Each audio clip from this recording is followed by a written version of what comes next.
이제 묵도하심으로 1월 29일 금요일 새벽 기도회 시작하겠습니다.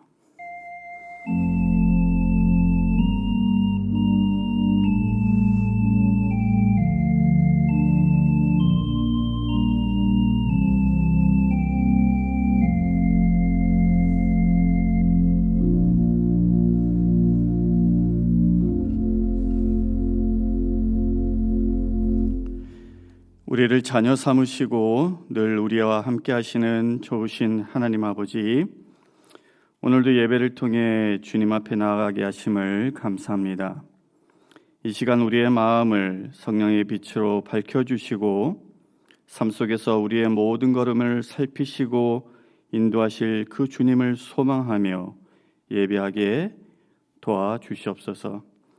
독수리 날개치며 공중에 올라가듯이 우리도 말씀과 기도를 영적 날개로 삼아 하루의 삶을 힘차게 날아오를 수 있도록 주님 인도하여 주시옵소서. 감사하며 예수님 이름으로 기도합니다.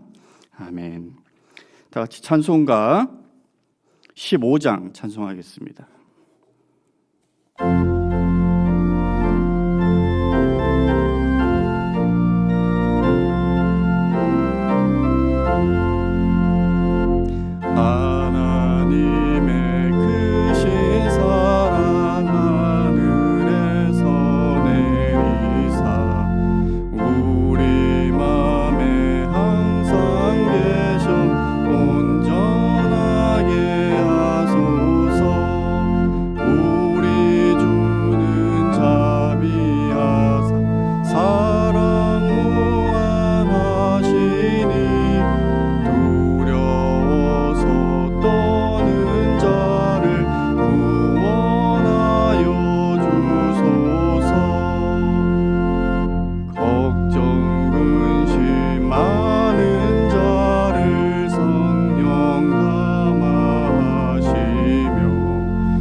우리에게 주시는 하나님의 말씀 아가서 6장 1절에서 12절까지의 말씀입니다.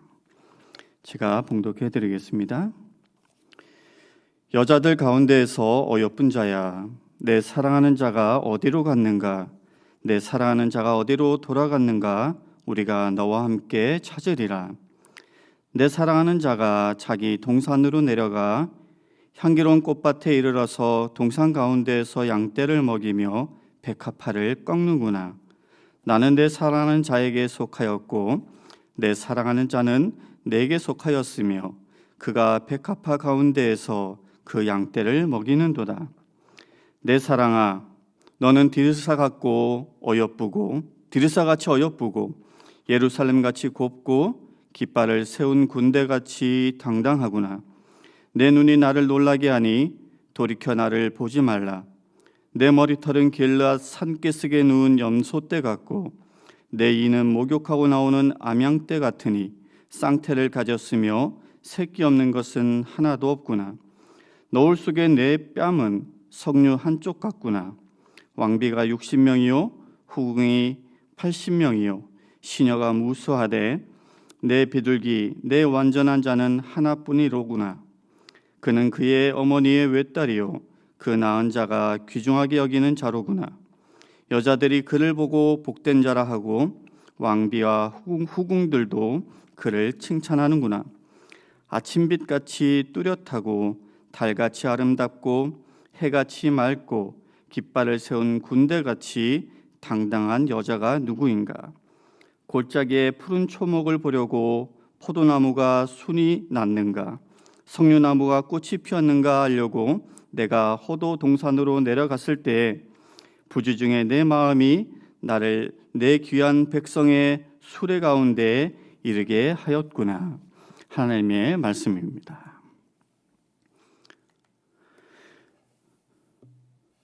이미 알고 계시겠지만 아가서는 겉으로 보면 솔로몬과 술람미 여인 사이의 아름다운 사랑의 이야기지만 그 표면 뒤에는 숨겨진 영적인 의미가 있습니다.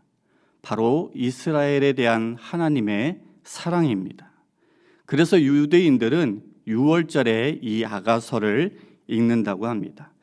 그들에게 가장 중요한 구원의 역사를 기리는 그 6월절 날에 아가서를 읽으면서 이스라엘에 대한 하나님의 그 찐 사랑을 새롭게 경험한다고 여겼던 것 같습니다. 더 나아가서 솔로몬과 술람미 여인의 이 사랑의 관계를 신랑 되신 예수 그리스도와 그리고 그의 교회, 그리스도와 성도들을 상징하는 그런 모형으로도 이해하고 있는데요. 그래서 오늘 우리도 본문의 남자를 주님으로 그리고 여인을 우리 자신으로 여기면서 말씀을 함께 묵상해 보고자 합니다. 오늘 6장은 이렇게 시작합니다. 여자들 가운데에서 어여쁜 자야, 내 사랑하는 자가 어디로 갔는가? 내 사랑하는 자가 어디로 돌아갔는가? 우리가 너와 함께 찾으리라. 술람민 여인의 그 사랑하는 남자를 다른 여인들이 함께 찾아보겠다라고 하는 말인데요. 왜 찾겠다라는 걸까요? 술람미 여인과 남자 사이에 무슨 일이 일어났는가? 5장의 내용을 먼저 살펴볼 필요가 있습니다. 사실 이전의 내용들을 보면은 이 솔로몬과 술람미 여인 이 서로 간에 때로는 망측할 정도로 그런 어떤 표현을 써가면서 서로 간에 환상적인 사랑의 고백을 나눈 것 우리가 알고 있습니다. 그런데 그 뜨겁고 열정적인 분위기와는 사뭇 다르게 5장에 둘 사이에 어떠한 문제가 있음이 나타납니다. 남자를 향한 여인의 달라진 태도입니다. 남자가 밤이 맞도록 여인을 찾아 달려왔어요. 밖에서 문을 두드리면서 열어달라고 하지만 여인은 이미 씻고 옷도 갈아입고 자려고 준비를 다 했는데 하면서 문을 열어주지 않고 망설였습니다. 밤늦도록 달려 찾아온 남자를 홀대했다라고 볼 수 있죠. 남자가 문틈으로 손을 들이밀자 그제서야 아차 싶었는지 여인은 일어나서 나가보지만 타이밍은 이미 어긋나 버렸습니다. 더 이상 남자가 보이지 않았습니다. 밖에 나가서 남자를 찾아보지만 찾기는커녕 찾아다니다가 오히려 성 안을 순찰하는 그 파수꾼들에게 잡혀서 매를 맞고 겉옷까지 빼앗기는 그런 험한 일을 겪게 됩니다. 그래서 성 안의 다른 여인들에게 자기의 사랑하는 그 남자를 찾아달라고 호소를 하게 되죠. 험한 일을 당하고 났으니 그 몰골이 말이 아니었을 테인데 그 술람미 여인에게 여인들은 도대체 네가 찾는 그 남자가 어떤 자이길래 우리에게 이런 부탁을 하느냐라고 묻습니다. 이에 술람미 여인은 온갖 미사여구를 동원해서 자기가 찾는 그 남자의 화려하고 멋진 모습을 설명을 하는데 그것이 5장의 스토리입니다. 술람미 여인의 설명을 들은 그 성 안의 여인들은 세상에 그런 멋진 남자가 정말로 있을까 궁금하고 확인하고 싶어서였는지 모르겠지만 오늘 6장 1절에서 그렇게 함께 찾아보겠다라고 말하고 있는 것이죠. 그런데 남자를 같이 찾는 그 과정은 전혀 나오지 않고 갑작스런 전환이 일어납니다. 2절, 3절에 보니까 그렇게 애타게 찾고 있던 그 남자를 술람미 여인이 바라보고 있습니다. 여인이 이렇게 말하는 거예요. 내 사랑하는 자가 자기 동산으로 내려가 향기로운 꽃밭에 이르러서 동산 가운데서 양떼를 먹이며 백합화를 꺾는구나. 나는 내 사랑하는 자에게 속하였고 내 사랑하는 자는 내게 속하였으며 그가 백합화 가운데서 그 양떼를 먹이는도다. 그러자 남자가 여인을 향해서 4절 이하에 내 사랑아 너는 디르사같이 어여쁘고 예루살렘같이 곱고 깃발을 세운 군대같이 당당하구나. 뿐만 아니라 내 머리털은 어떻고 이는 어떻고 뺨은 어떻고 온갖 수식어를 동원해서 술람미 여인을 칭찬하며 그를 향한 변하지 않은 사랑을 노래하고 있습니다.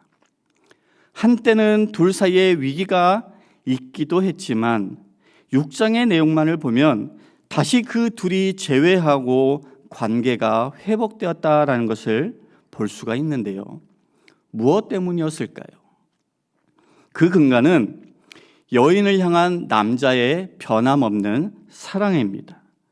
이전에 내가 그렇게 문을 열어달라고 했는데 문을 열어주지 않은 그 여인에 대한 섭섭한 감정은 전혀 없이 처음부터 한결같이 이어온 그 사랑을 담아서 자기의 사랑하는 여인을 노래하고 있는 거죠. 우리를 향한 하나님의 사랑 역시 이와 같이 변함없고 한결같은 줄로 믿으시며 항상 주님과 동행하는 그런 우리 모두의 인생이 되길 원합니다. 이것을 기억함과 동시에 오늘 주목해서 나누고자 하는 내용은 3절의 여인의 고백입니다. 나는 내 사랑하는 자에게 속하였고 내 사랑하는 자는 내게 속하였으며. 사실 이전에도 이런 고백을 한 적이 있는데 그때랑은 조금은 달라진 것이 있습니다. 이전에는 뭐라 했냐면은 2장 16절인데요. 나의 사랑하는 자는 나에게 속하였고 나는 그에게 속하였도다. 그런데 6장 3절은 나는 내 사랑하는 자에게 속하였고 내 사랑하는 자는 내게 속하였으며. 그리고 이 비슷한 표현이 7장에도 나오는데요. 7장 10절에는 나는 내 사랑하는 자에게 속하였도다라고 여인이 말하고 있습니다. 얼핏 들으면 같은 말 아닌가라고 생각할 수 있는데요. 이 세 구절을 가만히 살펴보면 저는 남자와 여인 이 둘의 관계를 바라보는 그 술람미 여인의 근본적인 태도가 조금은 달라졌다라고 생각합니다. 앞선 2장에서는 남자가 나에게 속하였고 나도 그에게 속하였다. 근데 6장은 내가 남자에게 속하였고 그는 나에게 속했다. 그리고 7장은 내가 남자에게 속하였다. 차이를 발견하셨나요? 좀 헷갈리시죠? 설교에서였는지 책에서였는지 모르겠는데 이것을 남녀의 애정 표현을 빌어서 이렇게 설명한 것이 기억이 납니다.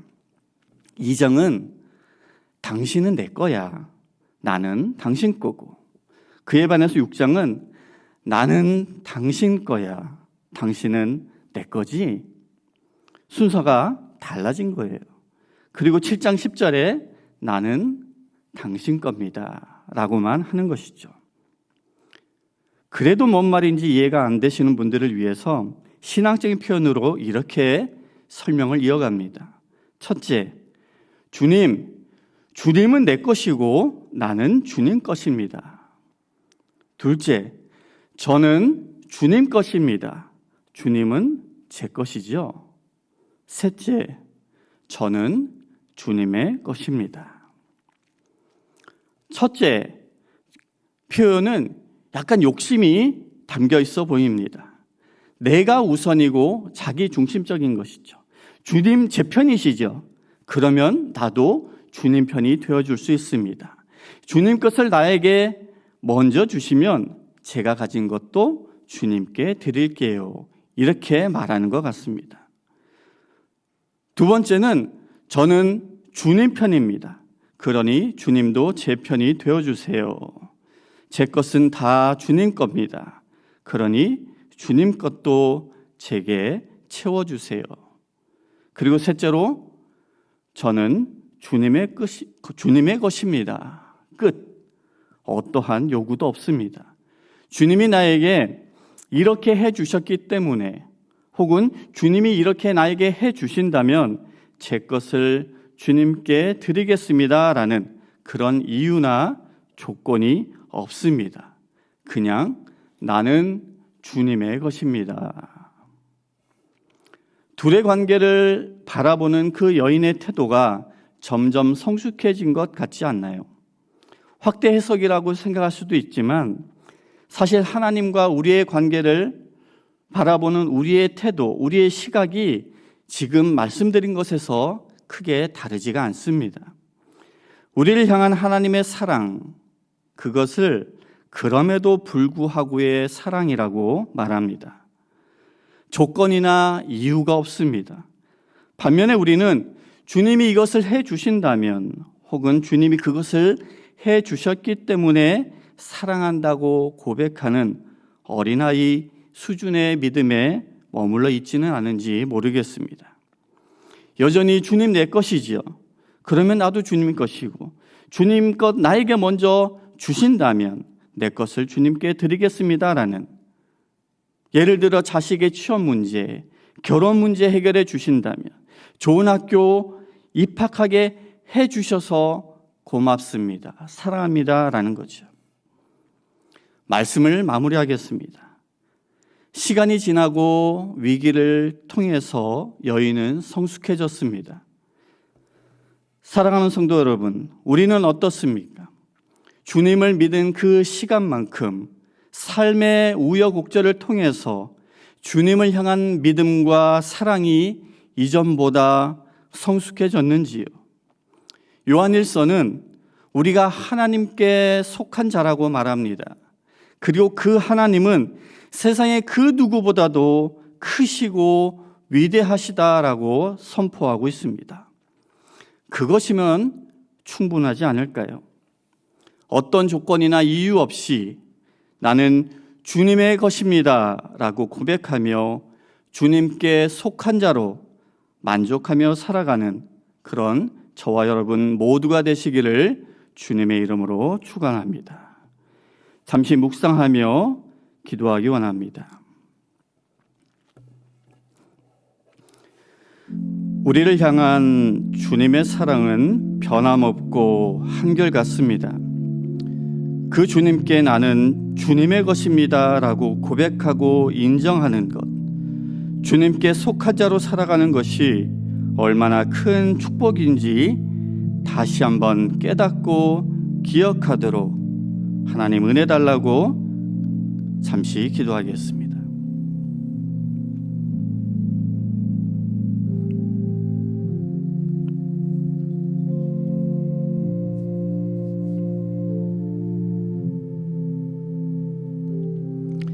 좋으신 하나님 아버지 감사합니다.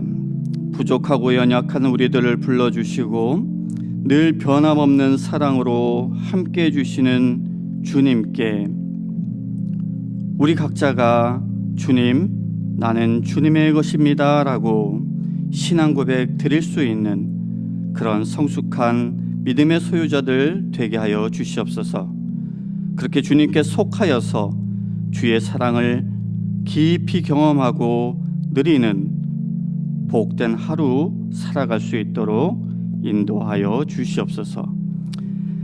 이제는 우리 주 예수 그리스도의 은혜와 하나님 아버지의 크신 사랑과 성령님의 감화감동 교통하심이 주님, 나는 주님의 것입니다, 이 믿음의 고백을 드리며 하루를 살아가는 모든 성도님들 머리머리 위에 지금부터 영원까지 함께 하시기를 간절히 축원하옵나이다. 아멘.